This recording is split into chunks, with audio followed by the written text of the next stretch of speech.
Welcome to Ag Future, presented by Alltech. Join us as we explore the challenges and opportunities facing the global food supply chain and speak with experts working to support a planet of plenty. This is Tom Martin, and our guest is Sarah Evanja, winner in the Educator category of Alltech's Planet of Plenty Awards. Sarah also recently received the coveted Borlaug Cast Communication Award. She is director of the Cornell Alliance for Science, a global communications effort that promotes evidence-based decision-making in agriculture. She's a research professor in the Department of Global Development and holds an adjunct appointment in the section of plant breeding and genetics in the School of Integrated Plant Science at Cornell, teaching courses on agricultural biotechnology on the undergraduate and graduate levels. Dr. Evanja, congratulations and thanks for joining us. Thanks, Tom. It's so nice to be here. So tell us about the Alliance for Science. What are its aims? What does it do? Yeah, the Alliance for Science is a global platform. Anyone can be part of the Alliance for Science. Any individual, any organization can join the Alliance for Science. We're a global effort to ensure access to agricultural technologies, to information that can help us improve food security, improve environmental sustainability, and really raise the quality of life globally. We're a communications initiative standing firmly in support of the science, trying to improve the enabling environment for plant and agricultural science. So we work to increase public engagement and communications around plant sciences. We work to ensure good science-informed policymaking that can have a positive impact on our mission.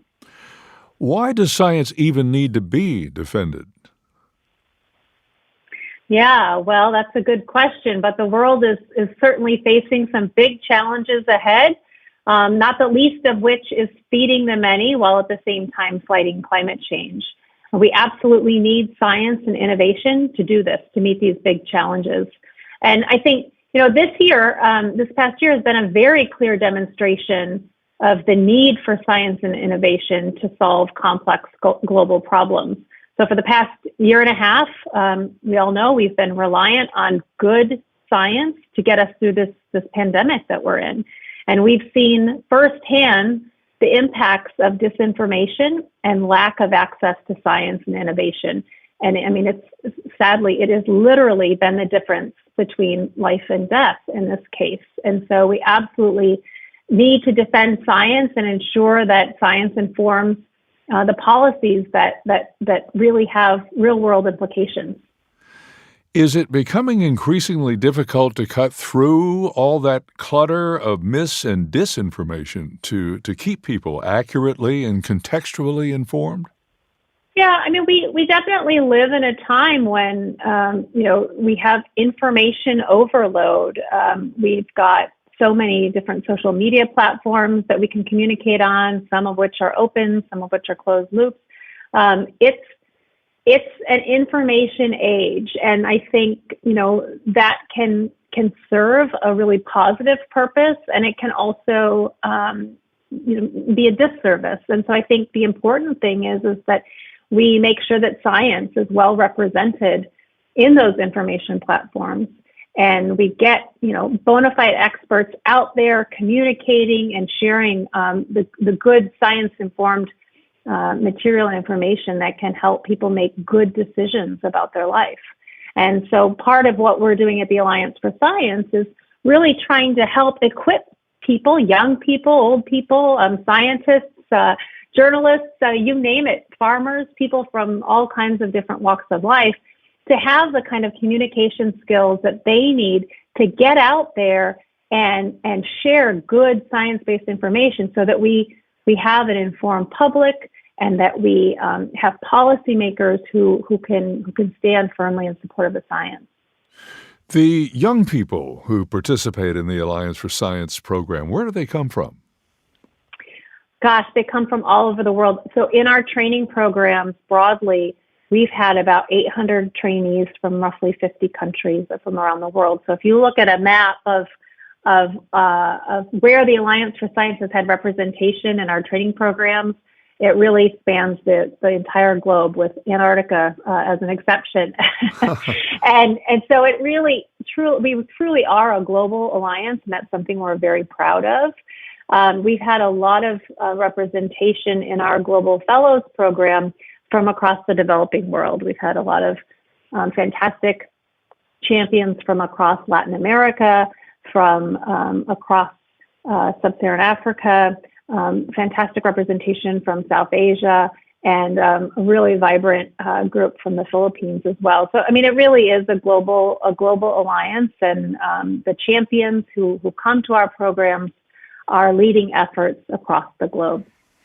And what sorts of issues are these students working to solve? Well, they are all coming into our programs with a passion for these issues. So they come to the Alliance for Science already with, sharing our mission to advocate for access to agricultural innovations. So these are people who might be concerned, for example, about youth employment or youth engagement in agriculture in their home country of Zimbabwe, for example. And so they really want to develop a strategic plan to help ignite excitement for agriculture among youth in Zimbabwe, for example. They might be from a farming community who really wants to advocate for access to improved seed and other agricultural innovations that can actually help them grow resilient crops that are relevant in their country context. Maybe they're advocating for a good biotech policy that will help ensure access to those seeds. We've also had a champion from Bangladesh, for example, who has essentially, after participating in our programs, grown up his own Alliance for Science-like organization called Farming Future Bangladesh.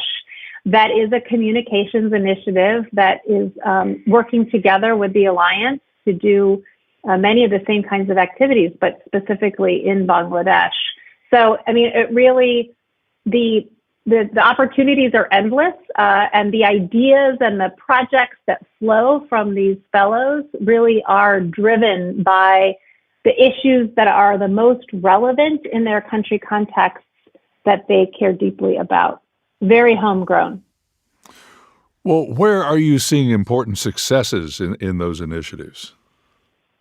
Well, we've seen partners in Nigeria, for example, work together to advocate for access to Bt cowpea, Bt maize, and other improved seeds that can help Nigerian farmers move away from a lot of the imports that they are reliant on, as well as accessing improved seed for crops that are so important in their country context. So since our Nigerian fellows, for example, began working together, they and other partners from around the globe, like the Africa Agricultural Technology Foundation, the Open Forum for Agricultural Biotechnology in Africa, many commodity groups and farmer organizations across Nigeria have worked together over the last couple of years and are now seeing tremendous success in having access to new biotech crops that are going to help Nigerian farmers. In the U.S., cowpea is kind of a strange thing that we don't eat very much. I mean, I grew up eating it on New Year's Day for good luck, but it's not really a staple in our diet. In Nigeria, it's such an important source of protein. And so having access to those legumes and sources of protein is so important in that cultural context. I think it's safe to say by now that climate change is being recognized by most people as one of our most serious challenges. But I'm wondering, what are some other serious challenges that could also benefit from scientific solutions? Well, I think you've said it right there. Climate change sort of looms over everything, right? Mm-hmm. And in agriculture and plant science, we are up against this enormous challenge of feeding the 9 or 10 billion people who are going to inhabit this earth in a few short years, while at the same time addressing climate change. And that's a big, wicked problem because agriculture is a contributor to climate change in all kinds of different ways.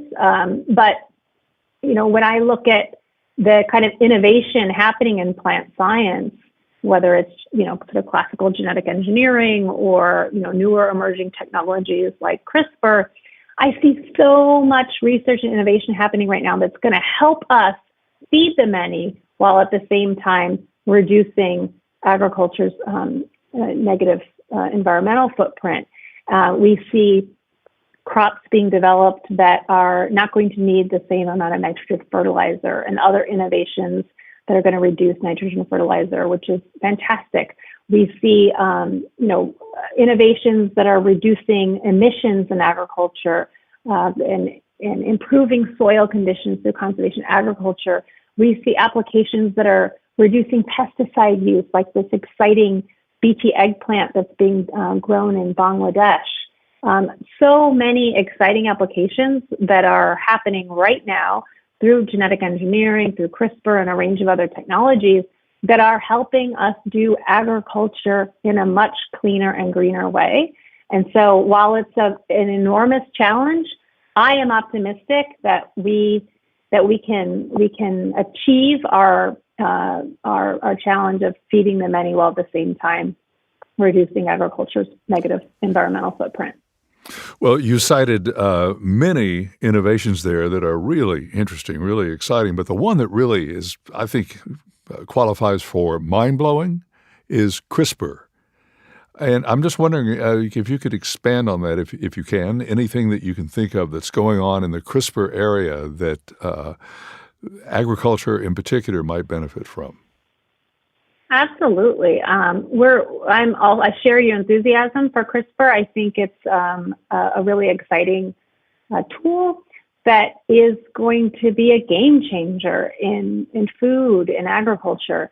So I'm excited about applications of CRISPR that are going to help improve the environment. I was just reading recently about some genes in cattle that are associated with methane emissions that can be addressed to reduce methane emissions from cattle. That's an exciting CRISPR application.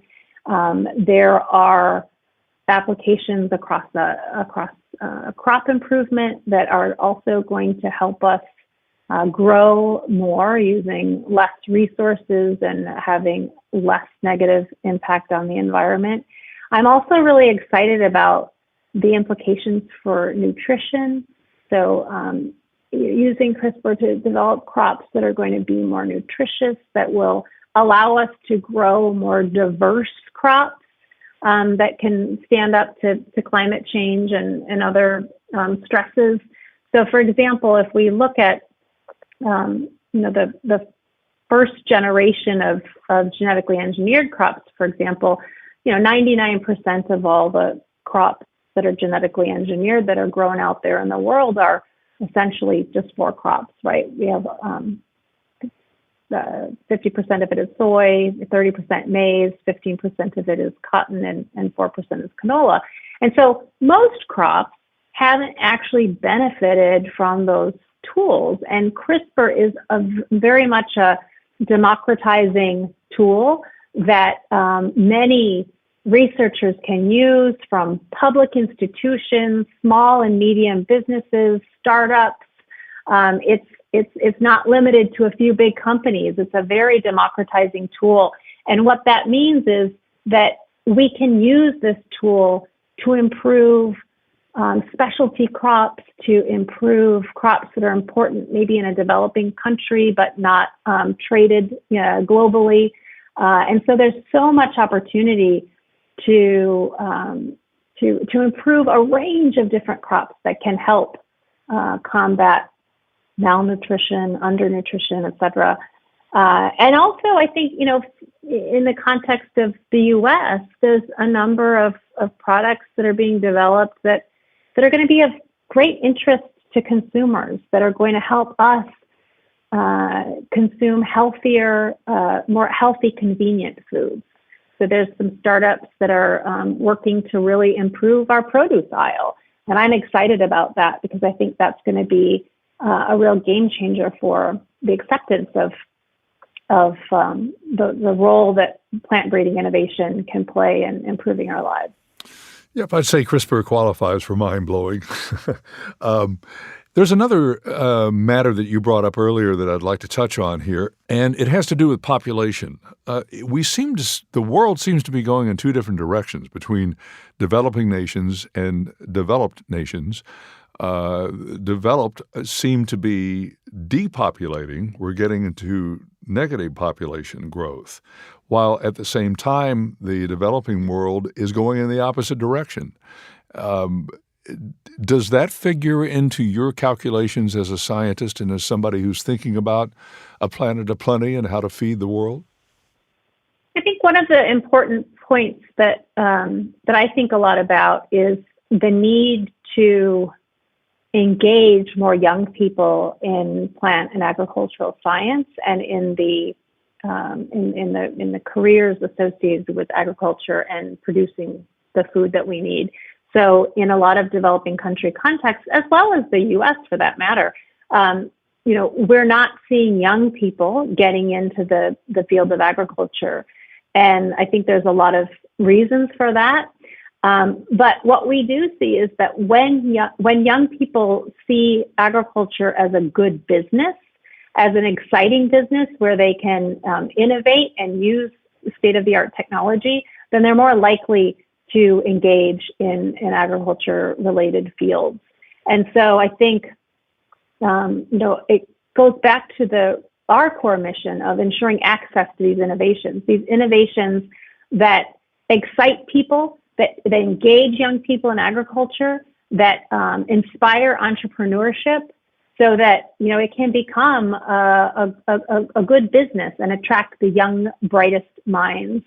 And I think in the context of the U.S., we have a great opportunity to engage more diverse people in plant and agricultural science, as well as in agriculture. And I think that needs to be one of our priorities in the U.S. is to really make sure that the face of agriculture, or the face of agricultural science, and the face of plant science is inclusive and diverse. I'd like to circle back to the Alliance for Science and talk about its funding. I think it's worth noting. You do not accept funding from corporate agriculture. Why is that, and how is the effort supported? Yeah, so we work on some controversial issue areas, and we're a neutral organization at a U.S. university, and to maintain that trust that I think we've inspired across a range of stakeholders, we do not accept funding from industry. And I think that's just important for us to maintain our neutral and very science-informed position. We are driven by science, not by corporate agendas, for example. We are largely funded through philanthropic organizations. A great deal of our funding does come from the Bill and Melinda Gates Foundation. We also have received funding from U.S. government agencies like the USDA, USAID. So we have some small family foundations that have given to us, and we believe very much in spirit of transparency, and so we do list all of our funding sources on our website. Well, Sarah, I know that you've been instrumental in launching the AWARE initiative, AWARE standing for Advancing Women in Agriculture Through Research and Education. If you could tell us about this program. Yeah, I work closely with a colleague, Holly Tufan, on this initiative that we launched a few years ago. And our goal really was to create a cross-cutting initiative so that we would consider the needs of women in agriculture in everything that we do here in our unit. So that ranges from really encouraging and supporting student research that will benefit women, to ensuring that all of the global projects that we're running consider, for example, the needs of women farmers in various country contexts. So it really is about, thinking about the role of women across all areas of agriculture in all that we do. And part of that also is through our capacity building programs, ensuring that we have good representation of women. In many countries where we work, women are the ones who are holding down the fort at the farm, for example, as men seek off-farm labor opportunities and so forth. And so it's really important that, in plant science, we're thinking about the needs of women as they process these crops, not just grow them, but process them. So the AWARE initiative is really all-encompassing and cross-cutting, thinking about, okay, what are the needs of women and how can we address those needs through everything that we do, from our research to our education opportunities. Sarah, we have talked about issues and challenges and obstacles, as well as some amazing innovations and forward-looking programs that are going on right now. I just wonder, to sum it up, what makes you optimistic about a planet of plenty? I am an optimist, and I'm a plant scientist, and I really do feel like the role that plant breeding and plant science can play in helping us achieve a planet of plenty in this changing climate is so crucial. So in plant science, we have the opportunity to create this planet of plenty, to produce the food, safe, nutritious food that's going to feed our growing population, while at the same time playing a critical role in adapting to climate change as well as mitigating climate change. So plant science, I think, is so full of opportunities, and it's my hope that, as we inspire a new generation to get into plant science, and a much more diverse generation to get into plant science, we'll have new decision makers at the table, we'll have new innovators at the table, and we really will be able to achieve this planet of plenty in a world full of enormous, wicked challenges. Yes.